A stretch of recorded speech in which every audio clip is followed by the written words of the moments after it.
இவ்வளவு திறமைகள் இருக்கக்கூடிய இந்த சகோதரிய இன்னொரு பெண்ணுக்கு எப்படி பிடிக்கும்? இவர்களுடைய அந்த புத்திசாலித்தனம், பேச்சாற்றல், இதற்காகவே இவர்கள் நிறைய பேர்களால் திட்டப்படுகிறார்கள். மேலும் தன்னை சுற்றி நேரடியாகவோ இல்லை மறைமுகமாகவோ ஒரு தவறு நடந்தால் உடனே இவர்கள் தட்டி கேட்பார்கள். அதற்காக இவர்கள் பலரால் திட்டப்படுகிறார்கள்.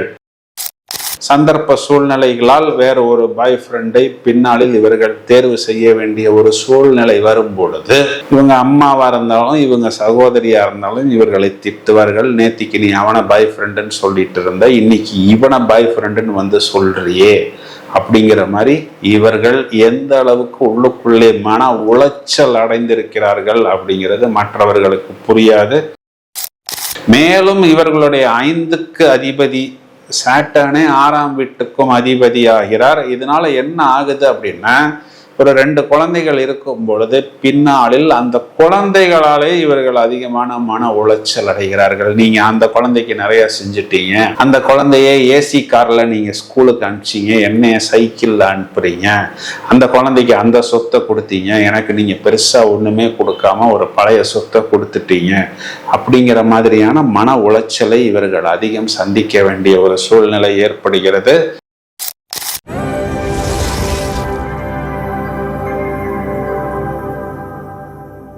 இந்த பதிவில் கன்னிராசி சகோதரிகளுடைய பிளஸ் என்ன, மைனஸ் என்ன, எதனால் இவர்கள் மற்றவர்களால் எதற்காக, எப்போ, எங்கே, எப்படி, ஏன் திட்டப்படுகிறார்கள், நிராகரிக்கப்படுகிறார்கள் அப்படிங்கிறத விவரமாக காணலாம். இந்த கன்னிராசி அப்படிங்கிறது அவர்களுடைய பெயரை வைத்து எளிதாக கண்டுபிடித்து விடலாம். பிரியா, பிரேமா, பிரேமலதா, இந்த மாதிரி புகழ்யா, புகழ்விழி, இந்த மாதிரி பேர்கள்லாம் இந்த ராசியில் அதிகம் வரும். ஷா, நா, டா, தக்ஷனா, தக்ஷா, இந்த மாதிரி பேர்கள் எல்லாம் கூட இந்த ராசியில் வரும். இந்த ராசிக்கு என்ன ஒரு ஸ்பெஷாலிட்டி அப்படின்னா, இதுல நிறைய அந்த ஆடிட்டிங் லைன்ல இருக்கிறவங்க, டீச்சிங், பேங்கிங், மீடியா சம்பந்தப்பட்ட துறைகள்ல இருக்கக்கூடிய பெண்கள்லாம் இதுல பார்க்க முடியும். இந்த ராசியில் சுக்கிரன் அப்படிங்கிற ஒரு கிரகம் நீசம். அப்படின்னா என்ன அர்த்தம்னா, சுக்கிரன் குறிகாட்டக்கூடியது அழகு, லவ், அன்பு, இயல், இசை, நாடகம், வித்தை, இதெல்லாம் இவர்கள் ஏங்கிக் கொண்டே இருப்பார்கள். மீடியா சம்பந்தப்பட்ட விஷயங்கள்லாம் நம்மகிட்ட இல்லாத ஒரு பொருளுக்காக நாம் எப்பொழுதும் ஏங்கிக் கொண்டே இருக்கிறோமோ, இவர்களும் இதற்காக ஏங்கிக் கொண்டே இருப்பார்கள்.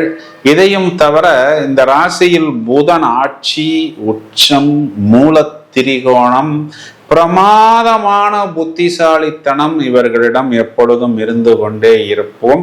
இயல்பாகவே மிகச்சிறந்த திறமையான பேச்சாற்றல். அதனாலதான் இவங்களை எல்லாம் நிறைய இந்த வீடியோ ஜாக்கி, ரேடியோ ஜாக்கி, நிகழ்ச்சி தொகுப்பாளர், ஒருங்கிணைப்பாளர், புத்திசாலித்தனத்தாலும் தோற்றத்தாலும் இவர்கள் நிறைய பேரை ஒருங்கிணைப்பது. அதனால இவ்வளவு திறமைகள் இருக்கக்கூடிய இந்த சகோதரிய இன்னொரு பெண்ணுக்கு எப்படி பிடிக்கும்? இவர்களுடைய அந்த புத்திசாலித்தனம், பேச்சாற்றல், இதற்காகவே இவர்கள் நிறைய பேர்களால் திட்டப்படுகிறார்கள். மேலும் தன்னை சுற்றி நேரடியாகவோ இல்லை மறைமுகமாகவோ ஒரு தவறு நடந்தால் உடனே இவர்கள் தட்டி கேட்பார்கள். அதற்காக இவர்கள் பலரால் திட்டப்படுகிறார்கள். செய்யக்கூடிய வேலையில் இவர்கள் தங்களுக்கு பிடித்து விட்டால் அதுல சம்பளம் குறைவாக இருந்தாலும் விடாமல் அந்த வேலையை இவர்கள் பிடித்து கொள்வார்கள். அதனால் கூட இவர்கள் நிறைய பேரால் திட்டப்படுகிறார்கள். மேலும் ரொம்பவும் ஆழமா கூர்ந்து கவனித்து அதை அப்படியே மனதில் பதிய வைத்துக் கொள்ளக்கூடிய ஒரு அசாத்திய திறமை உண்டு. ஒரு சின்ன பொருள் வாங்கினா கூட ஒரு கிளிப்பாக கூட இருக்கலாம், யோசித்து வாங்குவது, ரொம்பவும் செலக்டிவாக இருப்பது, அது ரிட்டர்ன் போடலாமா, பாலிசி என்ன, எத்தனை நாள், இப்படி எல்லாம் ரொம்ப யோசிப்பார்கள். இதனால் இவர்களை நிறைய பேருக்கு பிடிப்பதில்லை. மேலும் பதட்டப்பட மாட்டார்கள். அவர்களுக்கு உண்டான டயத்தை அவர்கள் எடுத்துக்கொள்வார்கள். ரொம்பவும் பொறுமையுடன் செயல்படுவார்கள். இந்த பொறுமைங்கிறது மற்றவர்களுக்கு பார்த்தா நீ என்ன ரொம்ப சோம்பேறியா இருக்கியே அப்படின்னு இவர்கள் திட்டப்படுகிறார்கள். மேலும் இவர்கள் என்ன பண்ணுவார்கள்னா மற்றவர்களை நன்றாக பேச விட்டு விடுவார்கள். தேவையான விஷயத்தை மட்டும் எடுத்துக்கொண்டு ஆழமாக அந்த விஷயத்தை திருப்பி கொடுப்பார்கள். அதனால் கூட இவர்கள் நிறைய இடத்தில் இவர்கள் திட்டப்படுகிறார்கள். ரொம்பவும் துருவி துருவி ஒரு விஷயத்தை நன்றாக விசாரிப்பார்கள். இதனாலெல்லாம் நிறைய இவர்களை ஜாப்ல எல்லாம் பார்க்கலாம். அந்த விஷயத்தை அழகாக இவர்கள் வெளியே கொண்டு வருவார்கள். இதனால் இவர்கள் நிறைய நபர்களால் திட்டப்படுகிறார்கள். எப்பொழுதும் ஒரு மகிழ்ச்சியான சூழ்நிலை இருக்க வேண்டும்னு விருப்பப்படுவார்கள். ஆராய்ச்சி மனப்பக்குவம் இவர்களிடம் அதிகம் உண்டு. பக்குவமாக எந்த ஒரு சூழ்நிலைக்கு தகுந்தவாறு இவர்கள் தங்களை மெருகேற்றிக் கொள்வார்கள். ஒரு சுத்தம், கிளென்லினஸ், டிசிப்ளின் இதையெல்லாம் அதிகம் எதிர்பார்க்கக்கூடிய நபர்கள். அந்த மாதிரி ஒரு வீடாக இருந்தாலும் சரி, ஆபீஸாக இருந்தாலும் சரி, பளிச்சென்று சுத்தமாக வைத்துக் கொள்ள வேண்டிய பண்பு இவர்களிடம் இருக்கும். அது இடம் மட்டும் அப்படி சுத்தமா இருக்கக்கூடாது, அந்த நபர்களுடைய மனசும் அந்த அளவுக்கு சுத்தமாக இருக்க வேண்டும் அப்படின்னு இவர்கள் எதிர்பார்ப்பார்கள். நெகட்டிவ் ஹேபிட்ஸ், இந்த பொய் சொல்றது, இந்த மாதிரி அன்ஹைஜீனிக் ஹேபிட்ஸ், ஆரோக்கியம் இல்லாத பழக்க வழக்கங்கள் இவர்களுக்கு எதுவுமே பிடிக்காது. அந்த மாதிரி இருந்தால் இவர்கள் ஒதுங்கி கொள்வார்கள். தீய பழக்க வழக்கங்கள் மேல் இவர்களுக்கு நாட்டங்கள் இல்லை. எந்த ஒரு விஷயத்திலும் உள்ள நெகட்டிவை எல்லாம் கிளென்ஸ் செய்து விட்டு பாசிட்டிவான விஷயங்களை மட்டும் எடுத்துக்கொள்வது. கச்சிதமான ஒரு உடை, நேர்த்தியான உடை, அது கொஞ்சம் இம்ப்ரெசிவாக இருக்க வேண்டும் அப்படிங்கிறத ரொம்ப எதிர்பார்ப்பார்கள். தன் வட்டாரத்திலேயோ குடும்பத்திலேயோ இவர்கள் ரொம்பவும் யோசித்துத்தான் ஒரு விஷயத்தை முடிவெடுப்பார்கள். வரக்கூடிய வரனாக இருக்கலாம், திருமணத்துக்காக அப்பா அம்மா ஏதாவது ஒரு ப்ரொபோசல் எடுத்துட்டு கொண்டு வந்தா கூட பல முறை யோசிப்பார்கள். இதனால கூட அவங்க அப்பா அம்மா இவர்களை திட்டுகிறார்கள், என்ன நீ இந்த அளவுக்கு டைம் எடுத்துக்கொண்டே இருக்கிறியே அப்படின்னு. மேலும் இவர்களே ஒரு துணையை தேர்வு செய்தாலும் கூட ஒரு பொருளுக்கு இல்லைன்னா ஒரு ப்ராடக்ட்டுக்கு வாங்கும் பொழுது ஒரு ஸ்பெசிஃபிகேஷன் அப்படிங்கிறது இருக்கிறது. ஆனால் பழக ஆரம்பித்த பிறகுதான் அந்த பாய் ஃப்ரெண்டு எப்படிப்பட்ட கேரக்டர், நம்மளை அட்ராக்ஷன் பண்றதுக்காக முதல்ல நிறைய பொய் சொல்லியிருக்கிறாரு, இப்போ அவருடைய உண்மையான சொரூபம் தெரிகிறது. அப்படிங்கும் பொழுது இவர்கள் ரொம்பவும் புத்திசாலித்தனமாக அதனை கண்டுபிடித்து நாசுக்காக ஒதுங்கி விடுவார்கள். சந்தர்ப்ப சூழ்நிலைகளால் வேற ஒரு பாய் ஃப்ரெண்டை பின்னாளில் இவர்கள் தேர்வு செய்ய வேண்டிய ஒரு சூழ்நிலை வரும் பொழுது இவங்க அம்மாவா இருந்தாலும் இவங்க சகோதரியா இருந்தாலும் இவர்களை திட்டுவார்கள். நேத்திக்கு நீ அவனை பாய் ஃப்ரெண்டுன்னு சொல்லிட்டு இருந்த, இன்னைக்கு இவனை பாய் ஃப்ரெண்டுன்னு சொல்றியே அப்படிங்கிற மாதிரி இவர்கள் எந்த அளவுக்கு உள்ளுக்குள்ளே மன உளைச்சல் அடைந்திருக்கிறார்கள் அப்படிங்கிறது மற்றவர்களுக்கு புரியாது. முடிந்தவரை இவர்கள் அனுசரித்து செல்வதற்குத்தான் விரும்புவார்கள்.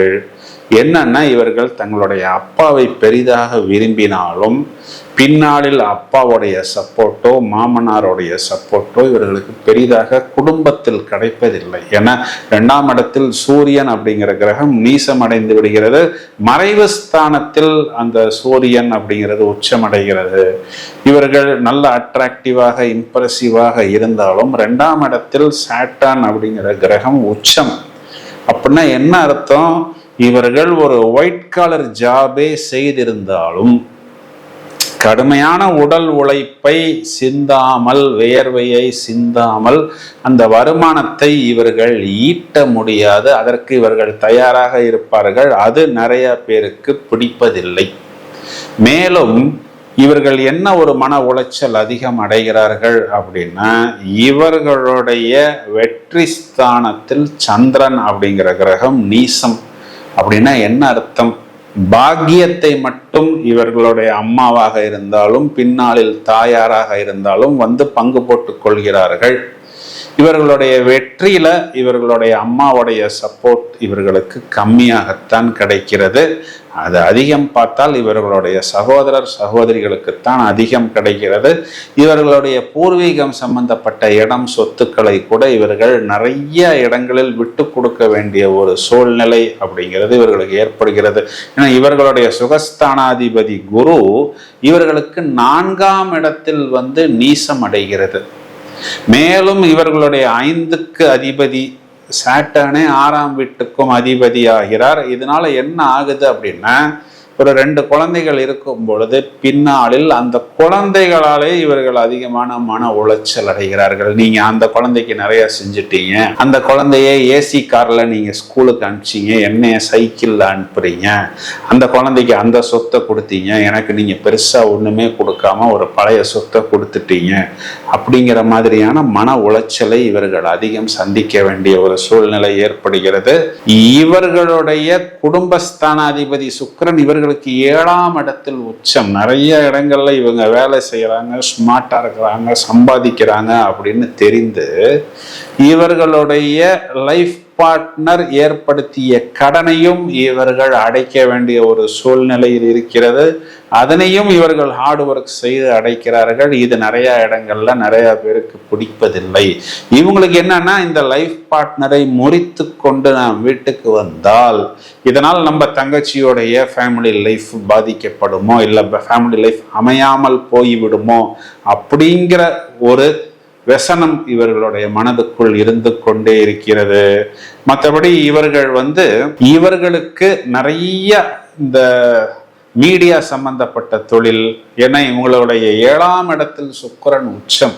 அது வெறும் கிளாமரா, வெறும் லுக்கா, அட்ராக்ஷனா மட்டும் அல்லாமல் புத்திசாலித்தனமாக ஒரு விஷயத்தை நகர்த்தக்கூடிய அமைப்பு என்பது ஏற்படுகிறது. இது நிறைய பேருக்கு பிடிப்பதில்லை. மேலும் இவர்கள் தான் காதலிக்கக்கூடிய நபராக இருந்தாலும் சரி, கணவனாக இருந்தாலும் சரி, முதல்ல அவர்களை நம்புவதற்கு முன் பல விதங்களில் ஆராய்ச்சி செய்வார்கள், பல விதங்களில் யோசிப்பார்கள்.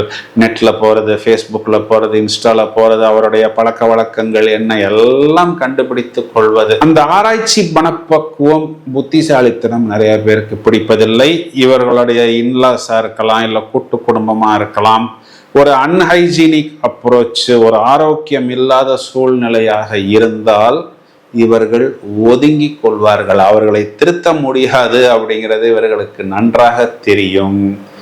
இந்த பழக்க வழக்கம் நிறைய பேருக்கு பிடிப்பதில்லை. தன்னுடைய லைஃப் பார்ட்னர்கிட்ட ஒரு பாதுகாப்பு உணர்வு இல்லை அப்படின்னா இவர்கள் மனதளவில் பொங்கி எழுந்து அந்த உறவை விட்டு இவர்கள் வெளியே வந்து விடுவார்கள். ஏன்னா இவர்களுடைய ராசியில் சுக்கிரன் நீசம். சுக்கிரன்கிறது காதல். இவர்கள் அதிகம் காதலிக்கப்படுவதை விரும்புவார்கள். திருமணத்துக்கு முன்னாடி பிக்கப் பண்ண, டிராப் பண்ணின, வெயிட் பண்ணின, இப்ப திருமணம் முடிந்த பிறகு சுத்தமா கண்டுக்க மாட்டேங்கிறியே, நாட் 1% கூட உனக்கு என் மேல லவ் இல்லையா, அஃபெக்ஷன் இல்லையா அப்படின்னு சொல்லி இந்த காரணத்தை வைத்து நிறைய பிரிந்த கன்னிராசி சகோதரிகள் எல்லாம் இருக்கிறார்கள். இதெல்லாம் எதுக்கு இந்த விஷயத்தை கொஞ்சம் ஆழமாக சொல்கிறோம் அப்படின்னா, கன்னிராசி சகோதரிகள் திருமணத்துக்காக காத்திருக்கும் பொழுது உங்களுக்கு மகர ராசியும் உங்களுக்கு ரிஷபராசியும் ஃபர்ஸ்ட் சாய்ஸ். ரிஷபராசி தான் காளை மாடு. கன்னிராசி கன்னி பெண் தான் அதற்கு சின்னமாக கொடுக்கப்பட்டுள்ளது. கன்னியின் பார்வையில் காளை மாடு கூட அடங்கும்னு எதற்காக சொல்கிறதுனா இந்த ராசி பொருத்தத்தை வைத்துத்தான் சொல்கிறது. அதே மாதிரி இவர்களுக்கு செகண்ட் சாய்ஸ் அப்படின்னு சொன்னோம்னா மிதுன ராசியை கூட நாம் இவர்களுக்கு செகண்ட் சாய்ஸாக சொல்லலாம். இவர்கள் முடிந்தவரை மேஷ ராசியை இவர்கள் தவிர்ப்பது நலம். இது இவர்களுக்கு பொருத்தம் கொஞ்சம் குறைவாகத்தான் இருக்கும். மேலும் கன்னிராசி சகோதரிகள் அதிகம் சந்திக்கக்கூடிய சவால் அப்படின்னு நம்ம எடுத்து பார்த்தோம் அப்படின்னா, இவர்கள் வேலை செய்யக்கூடிய இடத்தில் கொஞ்சம் மன உளைச்சல்கள் அதிகம். அதாவது வயது சூழ்நிலையை அனுசரித்து அந்த டிஸ்டர்பன்சஸ் அதிகம் சந்திக்க வேண்டிய சூழ்நிலை அப்படிங்கிறது ஏற்படுகிறது. கடன் சுமை அதிகம் இவர்கள் ஏற்படுகிறது. இது ஏன் அப்படின்னா இவர்களுடைய ராசிங்கிறது காலபுருஷனுக்கு 6வது இடம். காலபுருஷனுக்கே அதுதான் கடன். இவர்களுடைய 6ஆம் இடம் சொல்லக்கூடிய இவர்களுடைய கடன் ராசி அப்படிங்கிற கும்பம் காலபுருஷனுக்கு 11ஆம் இடம்ங்கிறது பாதகஸ்தானமாக வருகிறது. காலபுருஷனுடைய பாதகஸ்தானம் இவர்களுக்கு கடன் ஸ்தானமாகவும், இவர்களுடைய ராசி காலபுருஷனுக்கு கடன் ராசியாகவும் வருகிறது. அப்படின்னா என்ன அர்த்தம்? அதிகமான கடன் சுமைகளை தெரிந்தோ தெரியாமலோ குடும்பத்துக்காக குறிப்பா இவர்கள் சுமக்க வேண்டிய சூழ்நிலை ஏற்படுகிறது. அப்பவும் இவர்கள் அந்த ஹார்ட் ஒர்க்குக்கு தயங்குவதில்லை. இதெல்லாம் இவர்கள் அதிகம் சந்திக்கக்கூடிய சிக்கல்கள். இருந்தாலும் இவர்கள் அதனையும் முறித்து வெளியே வந்து விடுவார்கள். இந்த ஒரு விஷயத்துக்காக இவர்களை நிறைய பேருக்கு பிடிப்பதில்லை. இந்த பிரச்சனைகளுக்கெல்லாம் என்ன சொல்யூஷன் அப்படின்னா, இவர்கள் மரகத பச்சை மற்றும் blue sapphire, green emerald and blue sapphire, இந்த 2 ரத்தினங்களையும் அணிந்து கொள்வது இவர்களுக்கு ஹெல்த் வெல்த் சம்பந்தப்பட்ட விஷயம். மேலும் இவர்களுக்கு சம்பாத்தியம், அதாவது ஜாப், என இவர்களுடைய 10ஆம் இடத்துக்கு அதிபதி இவர்களே. அப்போ கமாண்டிங் ஜாபு, கவர்மெண்ட் ஜாபு, இதிலெல்லாம் நாம் இவர்களை அதிகம் பார்க்க முடியும். அதனை வைத்துக்கொண்டு இவர்கள் நிறைய சவால்களை வெகு எளிதாக சந்தித்து விடலாம். பெருமாள் வழிபாடு, ஆஞ்சநேயர் வழிபாடு, நரசிம்மர் வழிபாடு இவர்களுக்கு நிறைய பாசிட்டிவ் வைப்ரேஷன்ஸை கண்டிப்பாக ஏற்படுத்தி கொடுக்கும். இதையும் தவிர இவர்கள் இந்த வீட்டில் மகாலட்சுமி வாசம் செய்யக்கூடிய சங்கு வைத்து வழிபாடு செய்வது, வெள்ளிக்கிழமைகளில் தயிர் சாதம் இவர்கள் நேவேத்தியம் செய்து அன்னதானம் செய்வது, இதெல்லாம் இவர்களுக்கு நிறைய பிரச்சனைகளுக்கு ஒரு நல்ல தீர்வு ஏற்படுத்தி கொடுக்கும் அப்படின்னு சொல்வதுதான் நிதர்சனமான உண்மை. இந்த பதிவை உங்களது நண்பர்களுக்கும் உறவினர்களுக்கும் ஷேர் செய்யுங்கள். தொடர்ந்து இணைப்பில் இருங்கள். வாழ்த்துக்கள். Thank you friends.